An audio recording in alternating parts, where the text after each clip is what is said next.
are he, as you are me, and we are all together. I'm going to talk today. This is the Gospel of Rock. We're talking about, there's John right back there. We're talking about the deeper messages in rock music. And this is one of the greatest songs of all time, as far as I'm concerned. I Am the Walrus. Masterpiece. True masterpiece. And what I'm going to say is the sum is greater than the whole is greater than the sum of its parts.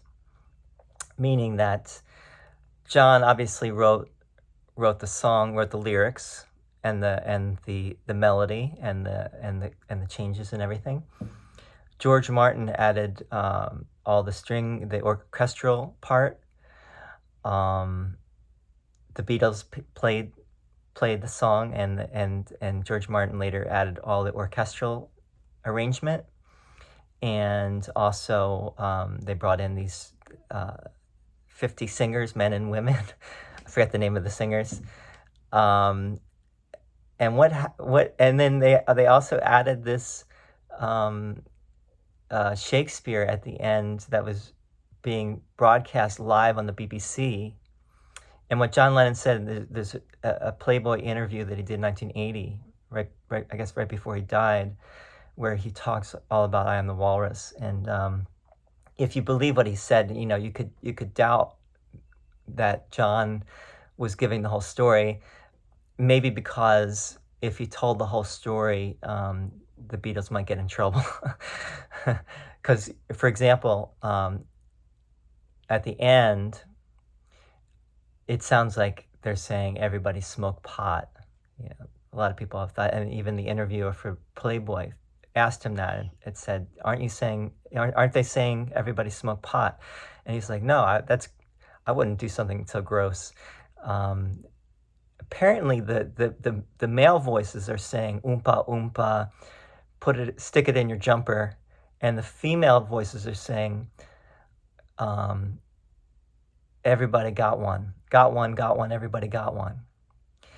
Now, John said in that interview that everyone was saying everybody got one. Now, what I want to say about the song is definitely, just as it sounds, it was the product of an LSD experience, maybe two. John said that he wrote the first line, "I am he as you are me, and we are all together." He wrote that on one LSD trip. He wrote it. He typed it on the typewriter during the trip, and it was there on the typewriter, for a while. Next weekend, he did LSD again, and he came up with the next line for it. It was actually a hodgepodge of different things coming together. Apparently, from what John says, he was intentionally trying to make a song that no one could decipher, which is kind of funny because many people have, and in many ways you can decipher the song. There's a lot of things you can say to get at the meaning of what he was getting at, and he even talks about what he meant by certain things. For example, the elementary penguin singing Hare Krishna, which comes towards the end. Have you seen them kicking Edgar Allan Poe? Now that was a put down of the Hare Krishnas in a way, and Ginsberg, Allen Ginsberg, who went around at that time. This is 1967, by the way. This came out on a Magical Mystery Tour, which is an incredible album too. Amazing album. I think personally, I think it's as good as Sgt. Pepper in terms of all that's on there. But and clearly it's very trippy, and as it's if anyone ever thought that the Beatles were not heavily inspired or influenced by LSD, you can't. It was obvious they were. John especially. And this song, I Am the Walrus.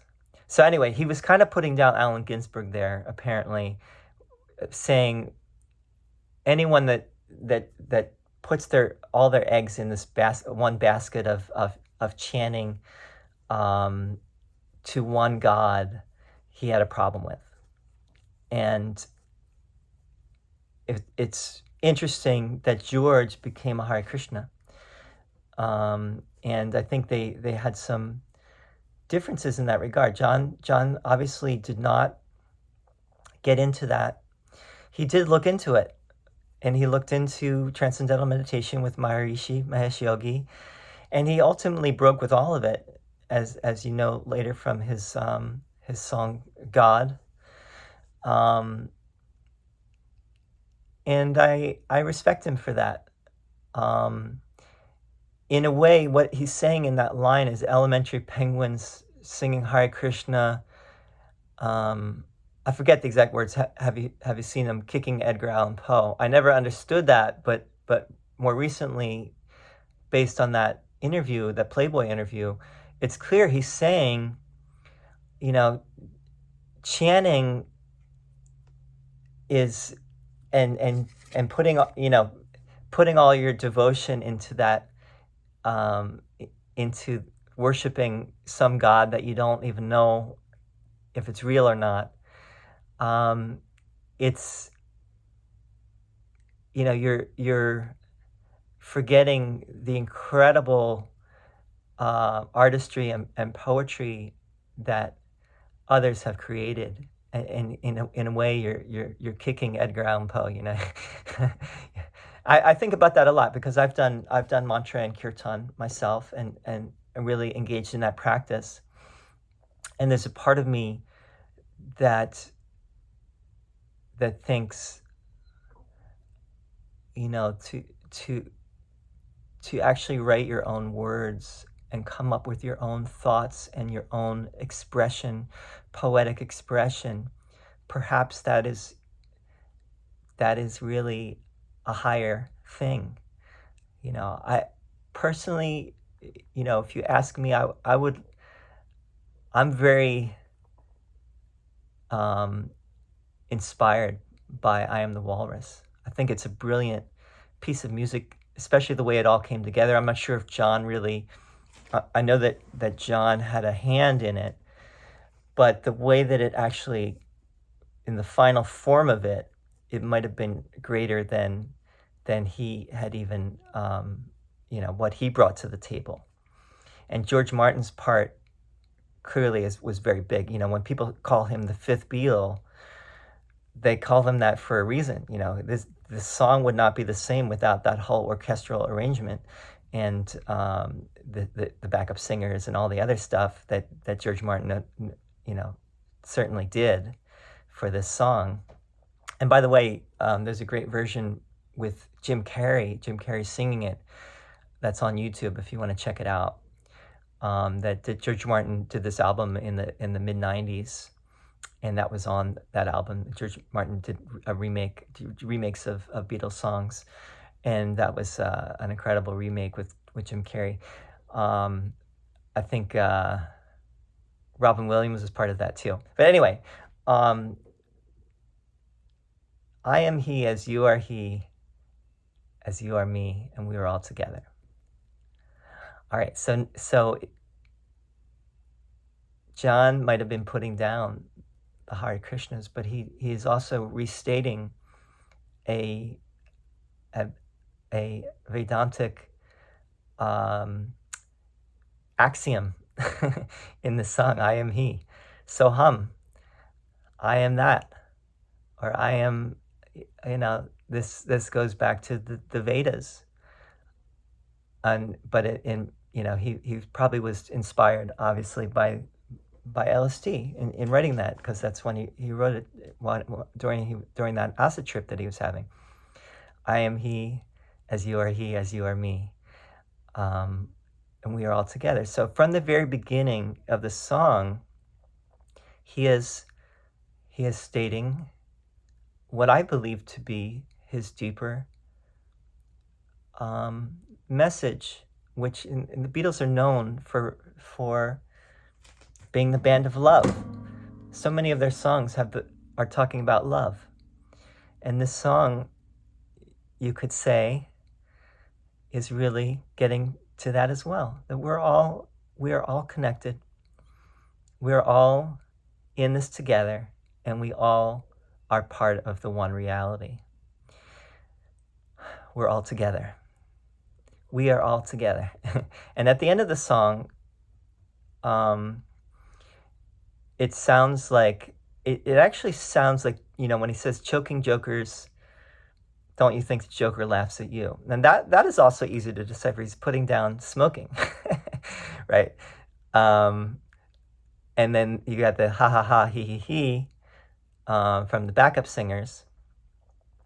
And at the very end, it actually sounds, if you really, what I always thought was, I didn't even think they were saying anything. It sounds like they're saying everybody something, right? But it also sounds like they're laughing. Everyone's laughing at the end. Everybody ha ha ha ha ha ha, everybody ha ha. That's what it sounds like. Now John was pretty emphatic that it's everybody's got one. And then the interview asked him, well, what does that mean? And he said, everybody's got it. Everybody's got one. We're all, again, we are all together. I am he, as you are he, as you are me, and we are all together. Everybody's got it. So I think that's the deeper meaning of the song. And I think that John was very serious in putting that in there. I think that was, even though he wouldn't necessarily come right out and say it, you got to listen, and you have to know about a little bit more about John Lennon. Now, a lot of people are John Lennon haters. I've met some. They don't care for John. They think that he was a jerk. He was an asshole. I think that, like all of us, though, he was a public figure. It's easy to do that with a public figure, to take them down, to say shit about them, and it gets, if you got millions of people talking shit about you, there's an energy there, right? Of course, you have even more people that loved him and that think he was one of the great musicians of the 20th century and actually great figures of the 20th century, which I agree with, as you can see back there, Einstein and John Lennon. I think he was one of, that song is just incredible. Really incredible song. I could play it over and over again. But let's just finish that thought that John was really getting a deep message across in that song, and he was bringing people into the LSD experience with him. He was basically giving it's LSD in sonic form, and he that's LSD is like that. Psychedelics are like that. They it's like a mishmash of images and patterns and ideas and thoughts and coming all together, and sometimes it ascends to the to the highest, as the song does at the end. It brings you, it depends how you hear it.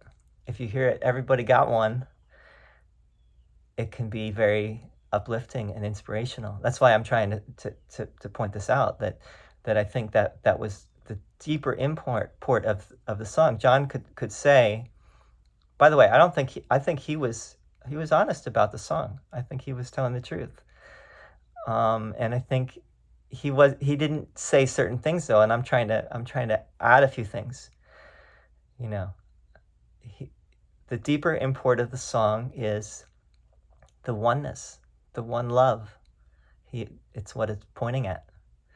And it's just a fun, it's just a very creative, artistic presentation.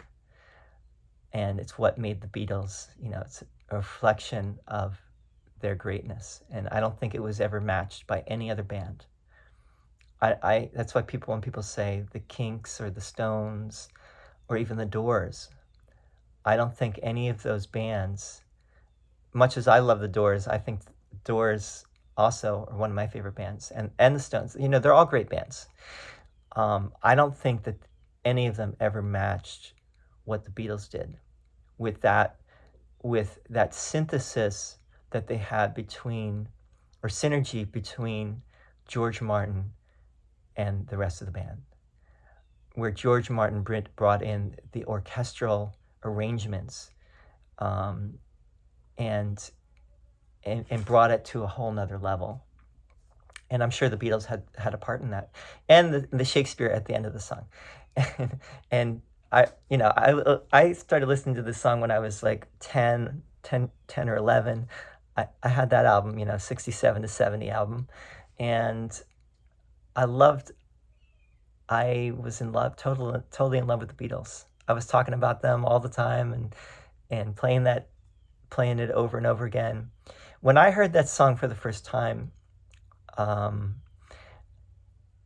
the end part, now I think I had heard early on too about the death of Paul, that Paul was dead. And the Shakespeare part, from what John was saying, is that Shakespeare part could have been different if it just happened to come up at that moment when they were recording the song, because they actually recorded that live from the BBC on their 8-track. So it could have been a different part, but when you listen to it, it has numerous references to death and dying, and you can't help but think, is there are they trying to say something about Paul there? Like, bury my body, oh untimely death. It really sounds like, and so it's just fuel to more of those rumors, right? To the whole conspiracy that Paul was dead, which is fascinating. That's why I'm saying that the whole is greater than the sum of its parts, right? John came in with what he came in with.